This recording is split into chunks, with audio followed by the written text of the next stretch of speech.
Toothless, Scene 3, The Cave, Part 6. There was a pull outside the bubble. It was not a physical pull, but rather something tugged at his soul. Hello?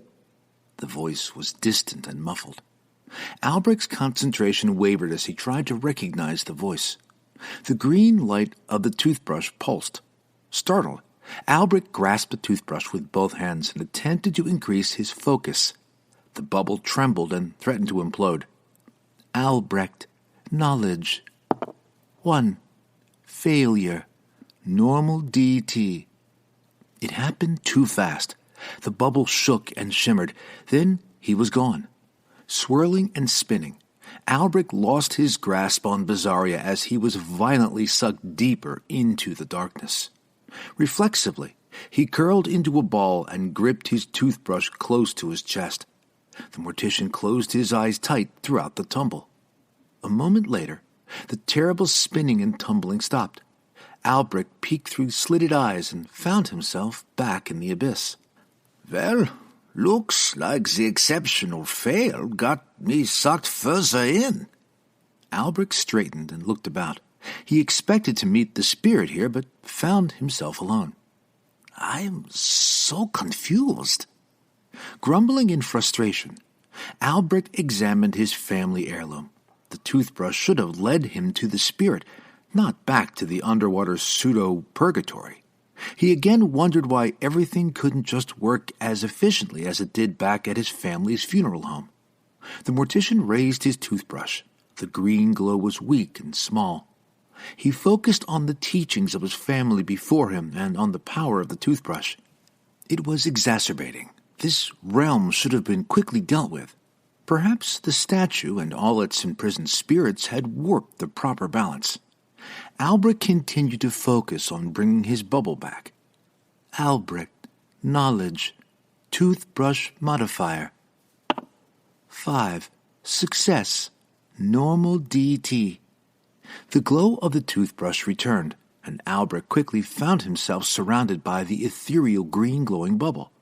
The mortician regained his breath and examined his surroundings. It was odd. The abyss was still very abysmal. It was dark and hollow. Usually, spirits would casually pass by Albrecht once the bubble was up, but this didn't happen. Nothing happened. I don't know what the wrong things were done to you while you were alive, Albrecht entreated the unseen spirit. But I can tell you that by killing us here, it's not going to make things right. If you give us the direction and the guidance, I will make it right. The response was silence. Yet this silence was different from before. Albrecht could feel a faint aura of satisfaction, lost somewhere in the blackness of the abyss.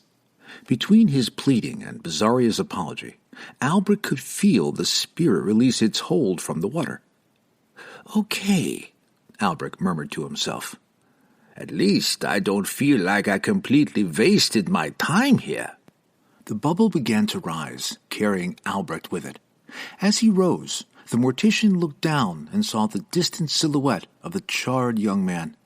The two watched each other unwaveringly as Albrecht left the ethereal realm and the young man became one with the distant darkness. The bubble dissipated when it crested the surface, but the green glow of the toothbrush remained. Albrecht nodded with satisfaction and began swimming for the light at the end of the cave. The doctor adjusted his footing on the high ground of the cave wall. The water had risen to his waist, and the exit's light was just beyond his reach. He rechecked his footing, ensuring his feet were planted firmly. I don't know how much progress I'm going to make. Franklin raised the pickaxe over his head, then struck the rock wall fast and hard. Franklin, stamina. 4. Success. Normal DT. The cave wall began to crumble and fall under the strike of Franklin's pickaxe. As the wall fell, a steady upward slope quickly became present. It was easy to see that if he kept this up, they would undoubtedly be able to escape the flooding cave. The doctor laughed with gratification. His eye twitched with anxiety, but he was encouraged by the newfound progress, and Franklin reared back to swing the pickaxe again. Franklin, stamina. 4, success. Normal DT. Hey guys, Franklin lolled sarcastically. I rolled another 4. He knew no one was around to hear him, but the doctor did not care. His overt focus was solely on escaping. Large rocks fell loose and tumbled past Franklin into the water. He was grateful that stairs seemed to form naturally as the hole became a large path to escape. This was so much fun, guys. Franklin continued his solo conversation as he worked. We should totally do this again sometime. No better fun than when everyone dies from a total party kill. Franklin, stamina. 3, success. Normal DT. More rocks broke and fell. The doctor grimaced as his eye continued to twitch uncontrollably. Curly and Bizarria were kicking their makeshift raft forward, nearing the exit. As they paddled along, the cowboy gave a cursory glance back to determine their progress. The statue was immediately behind them. The cowboy yelped at the presence of the snake-infested sculpture, and his grip slipped from the pallet. Curly, strength. 1, failure, normal DT. His hands desperately slid across the slick wood, and the security guard sank under the water. The pallet spun and nearly flipped over from Curly's futile attempts to not drown. Bizarria screamed and scrambled atop the wooden boards, afraid the charged spirit was still haunting them through the waters. Curly! Albrecht called out as he swam closer to them. Use your kicking skill. I only know the doggy paddle. The large cowboy flailed his arms wildly as he struggled not to drown. It's okay. The mortician was almost within reach of the security guard. It's okay. The spirit is not going to harm us. No, the snake, the statue. What about the statue? The Magi had splayed her body across the wooden boards, but her head was on a swivel as she tried to find the snake or statue while on the spinning pallet. It's there! Curly yelled as he splashed, yet even as he yelled, the security guard realized the statue wasn't there. Franklin called out to the group, but the rushing water drowned out his voice. What did you say? Bizarria yelled back. Can you hear me? Yes. Okay. Franklin took another swing with the pickaxe. Franklin, stamina. 3, success. Normal DT. More pale light burst from the widening crack as more rocks fell into the water. I'm almost there! As the spinning slowed, the Magi turned her attention back to the cowboy and only saw a 10-gallon hat floating on the water's surface. Curly, strength. 1, failure. 1 physical moxie strike inflicted. The cowboy's feet were sucked into an undertow. All his desperate attempts were futile as he could not gain footing below, nor get his head above water. He coughed, heaved, and lake water burned deep into his lungs. Panicked, Curly kicked and waved his arms in a wild attempt to swim back to the surface. Albrecht swam madly toward the cowboy hat. Bizarria kicked with the pallet toward the same destination. They met up on either side of the drowning cowboy and both grabbed hold of him. Teamwork roll. Albrecht, nimbleness. 3, Bizarria, dexterity. 4, teamwork succeeds. My hat! Curly choked and sputtered as they lifted him to the makeshift raft. Albrecht lunged over and grabbed the cowboy hat, then swam back and smashed the soaked, dripping hat on the cowboy's head. All three were now holding onto the pallet. It was barely floating under their shared weight. Thanks! Curly's voice was hoarse and ragged as he struggled to breathe. The water was too deep for walking, and none of the trio wanted to let go of the improvised raft.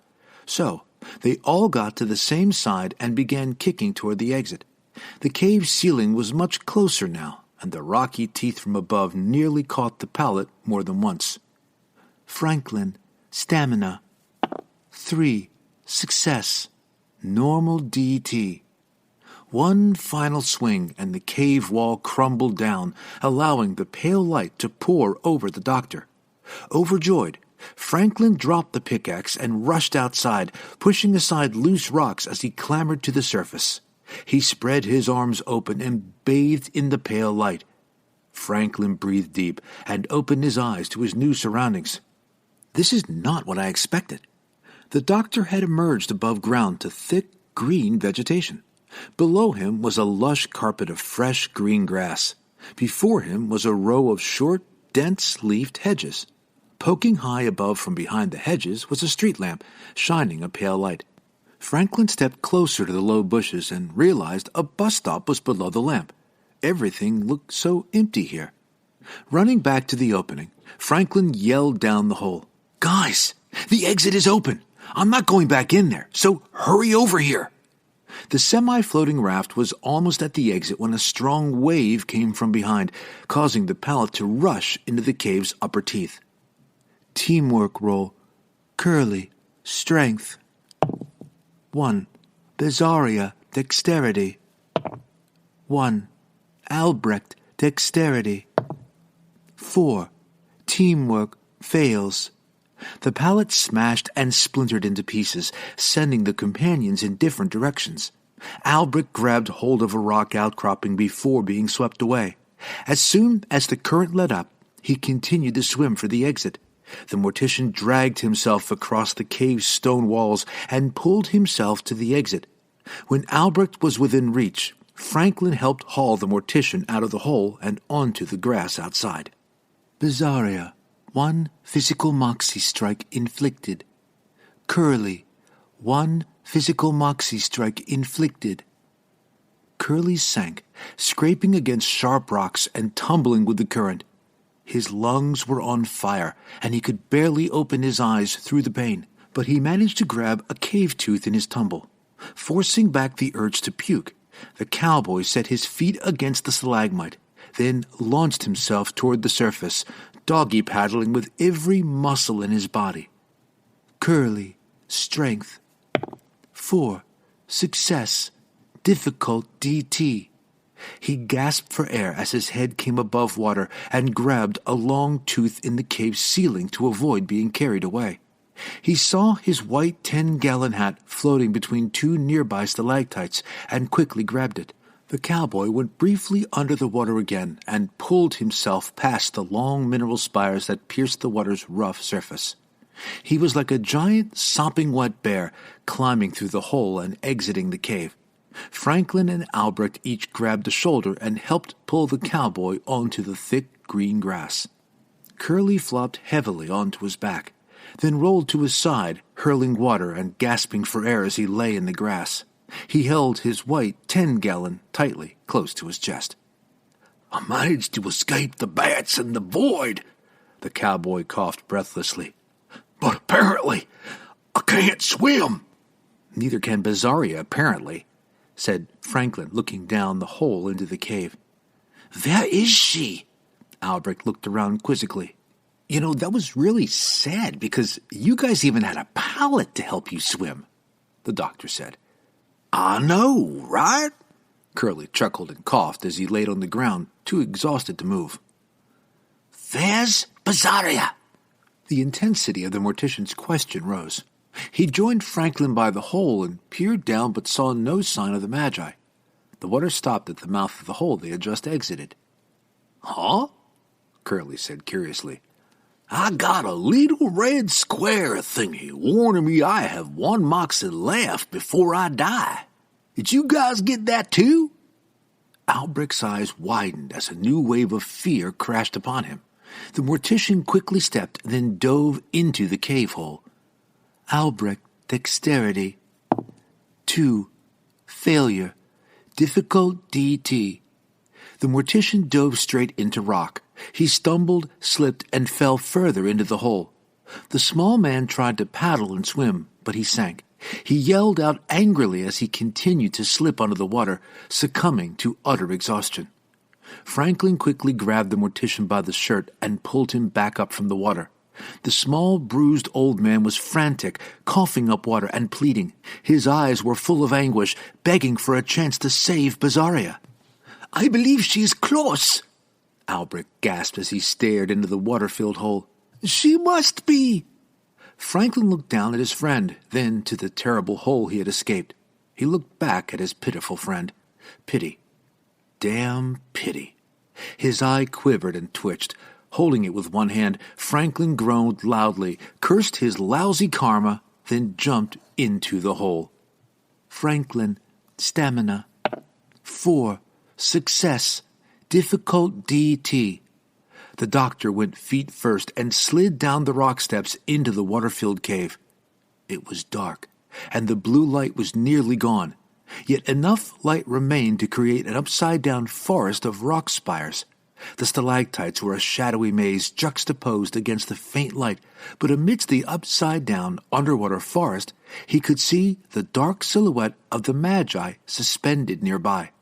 Franklin grabbed Bizarria and quickly swam back to the exit. Albrecht did his best to help Franklin as the doctor emerged from the water. They dragged her limp, cold body out of the cave and onto the grass. Bizarria the Magi was not breathing. She lay there, wet, cold, and pale, her red and black performer's coat contrasting harshly with the carpet of green grass. Franklin quickly examined her airway and began to perform resuscitative maneuvers. Death's coin toss. Bizarria the Magi. Success. 1, 2, 3, 4, 5. Franklin quietly counted his abdominal thrusts. Albrecht was on his knees and wringing his hands, watching steadily for signs of life. The doctor leaned forward to provide Bizarria a series of breaths when she suddenly coughed, convulsed, and expelled water from her mouth. She hacked and rolled to her side, struggling to inhale through her saturated airway. The group released a collective breath and covered Bizarria with encouragement, reassurance, and gratitude that she was still with them. "You made it," Albrecht said warmly. "Yeah."